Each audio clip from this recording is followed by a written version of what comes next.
¿Cómo están? Bienvenidos a estas entrevistas focalizadas que hacemos en CNN Televisión. Hoy día estamos con Claudio Verdugo.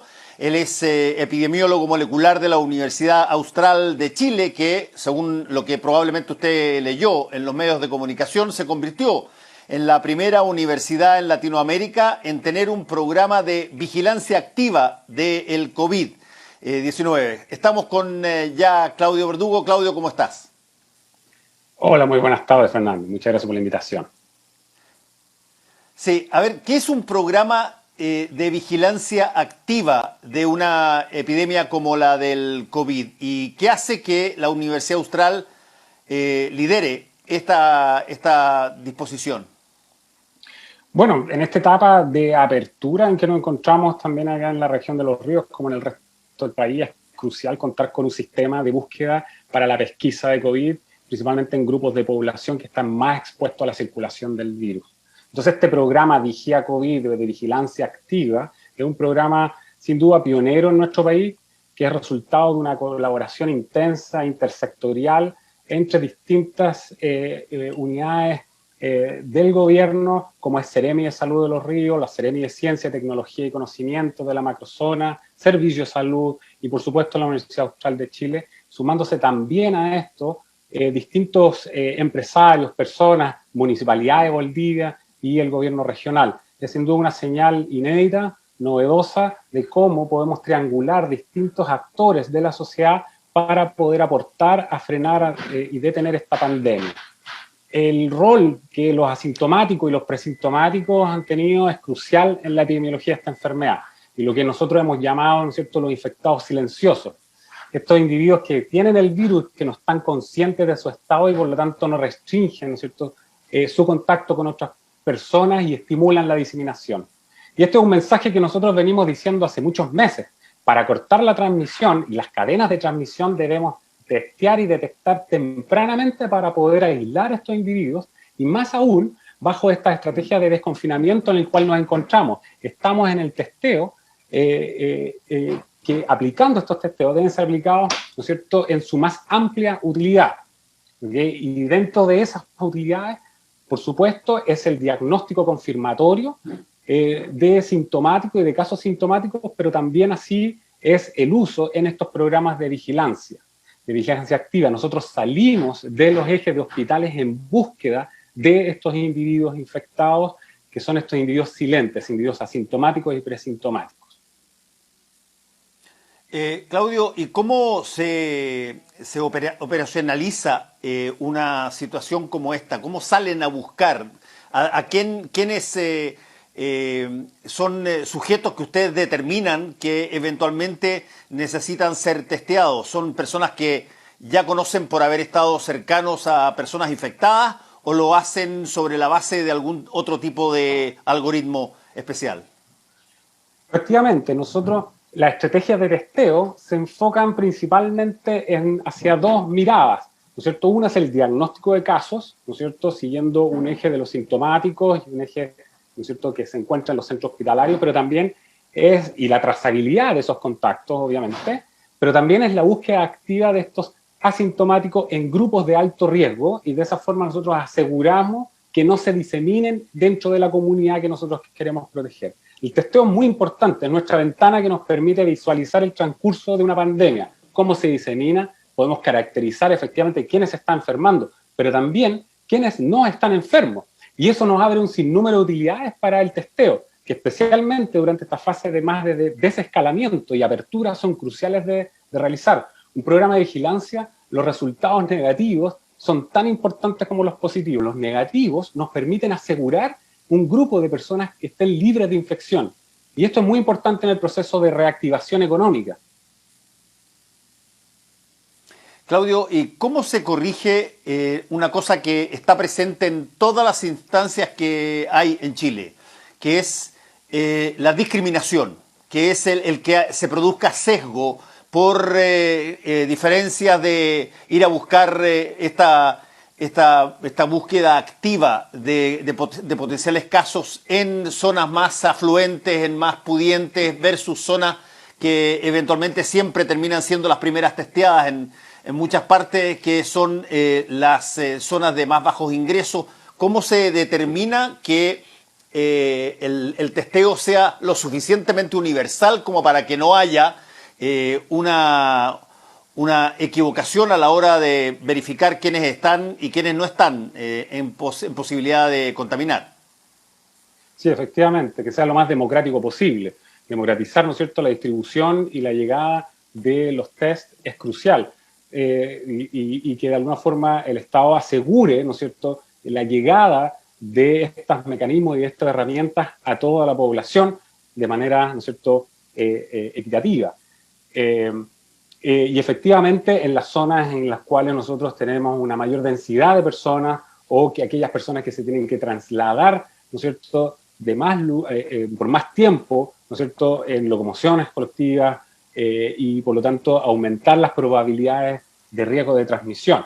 Eso es vital y por eso el juego y el rol que cumplen, ¿no es cierto?, territorialmente distintas instituciones públicas, municipalidades, Ceremis, ¿no es cierto?, de salud, Ceremis de ciencias, Ceremis servicios de salud y principalmente las municipalidades cumplen un rol importante en que esa información y ese testeo les llegue efectivamente a las personas que están efectivamente necesitándolas. Las señales de alguna forma del gobierno que vemos en que está guiando hacia esta decisión sanitaria sea netamente individual.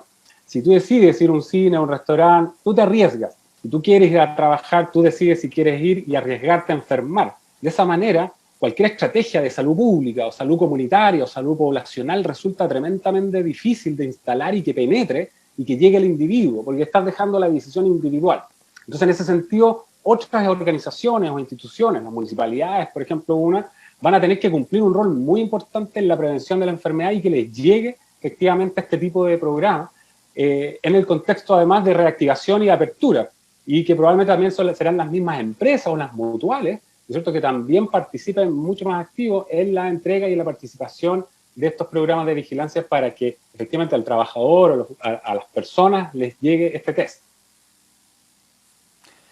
Claudio, y una vez que se tiene la suficiente data, ¿qué se hace con la data? ¿Se comparte, se sube a un sitio web, se entrega a las distintas autoridades? ¿Cuál es la forma más efectiva de materializar un tratamiento a la población sobre la base de un control de vigilancia activa? Tenemos que recordar que en este momento está actuando el programa del TTA, el testeo, trazabilidad y aislamiento. Este ocurre bajo un contexto en que tú ya defines, ¿no es cierto?, y ya identificas un caso, ¿ok? Y por lo tanto entra, ¿no es cierto?, a actuar el TTA. Lo que hace un programa de vigilancia activa es adelantarse a estos programas de TTA, es decir, vigila sobre una posición en las cuales estamos de manera temprana, de manera preventiva, ¿no es cierto?, testeando distintos grupos por matrices de riesgo, ¿no es cierto?, distintos grupos y tratando de cuidar a un grupo en particular, ¿no es cierto?, y una vez que ocurra un caso, ¿no es cierto?, positivo, nosotros notificamos directamente a Seremi de Salud para que Salud sea efectivamente que despliegue, ¿no es cierto?, su operativo TTA. Pero TTA no hubiese llegado ahí si es que no existiese un plan de vigilancia. Recordemos que esto principalmente las personas a las cuales nosotros estamos enfocando estos programas son efectivamente asintomáticos y presintomáticos, no saben que están diseminando el virus. Toda esta información, una vez que es detectado, entra a PDVigila y, por ejemplo, desde ahí entra a las estadísticas nacionales. Y, obviamente, completamente compartiendo toda esta información con las autoridades regionales para que puedan tomar las mejores decisiones finalmente. Eso es clave en una época de pandemia y proyectándonos, ¿no es cierto?, los siguientes meses de apertura y de reactivación y de desconfinamiento. Por último, esto es parecido a lo que se vio al principio de la pandemia en algunos países orientales, China, Corea, donde en las calles, en los centros comunitarios, en los malls, se iba directamente a buscar, a testear a personas. No se esperaba que la persona supusiera que eventualmente podía estar contaminada y fuera a un local, sino que se va activamente a buscarlos a ellos. Efectivamente, un plan de vigilancia activa, ¿no es cierto?, sale en la búsqueda, ¿no es cierto?, de estos individuos en ciertos grupos de protección, ¿ok? Existen la vigilancia pasiva, por otro lado, es esperar a que esos individuos lleguen a un centro hospitalario, un centro médico, para que se realicen el test. Otros países han propuesto medidas extremas. Mientras nosotros no tengamos la vacuna, y eso es el mensaje, mientras no tengamos una vacuna disponible, el testeo y el test, el uso de esta herramienta de diagnóstico o detección temprana es la herramienta que nosotros tenemos disponible para poder detener y controlar esta enfermedad. ¿Okay? Es la única herramienta que tenemos disponible. Por lo tanto, podemos utilizarla en distintas, ¿no es cierto?, aplicaciones. Llegar al punto del testeo básicamente a toda la población lo ha hecho. Lo hizo China, se metió a una ciudad e hizo 11 millones de test, ¿no es cierto?, justamente para controlar, ¿no es cierto?, niveles muy bajos que estaban apareciendo casos, ¿no es cierto?, puntuales, para poder controlar y detectarlos. Testeó a 11 millones de personas. En el Reino Unido se está proponiendo realizar el test a toda la población, ¿okay?, al menos quincenalmente. Estamos hablando de más de 10 millones, ¿no es cierto?, de test que se iban a estar haciendo diariamente. ¿Okay? De alguna forma, los programas de vigilancia apuntan, ¿no es cierto?, a cuando no podemos en realidad hacerlos a todos, podemos elegir ciertos grupos de riesgo, grupos de exposición, grupos de transmisión. La idea es tampoco llegar a una plaza, ¿no es cierto?, y estar repartiendo test, ¿okay?, no con tanto nivel de aleatoriedad, porque también eso es una pérdida de recursos, sino que podemos proteger grupos, ¿okay?, proteger grupos que estén expuestos al virus, proteger grupos que estén susceptibles a enfermar y causar cuadros clínicos severos y mortalidad, ¿okay?, y proteger también a áreas, ¿okay?, áreas que nosotros necesitamos que mantengan sus actividades. Y estas áreas pueden ser, ¿no es cierto?, colegios, escuelas, trabajos, ¿no es cierto?, una empresa, ¿no es cierto?, que de alguna forma mantengan su actividad, ¿cierto?, bajo ciertos conceptos de seguridad epidemiológica, es decir, que tengamos bajas probabilidades de transmisión dentro de esos grupos. Claudio Verdugo, epidemiólogo molecular de la Universidad Austral de Chile, te quiero agradecer por esta entrevista bien focalizada que hacemos aquí en CNN y Chilevisión. Muchas gracias y vamos a estar muy atentos al programa de vigilancia activa que ustedes han desarrollado ahí en la Universidad Austral. Muchas gracias. Muchas gracias por la invitación, Fernando.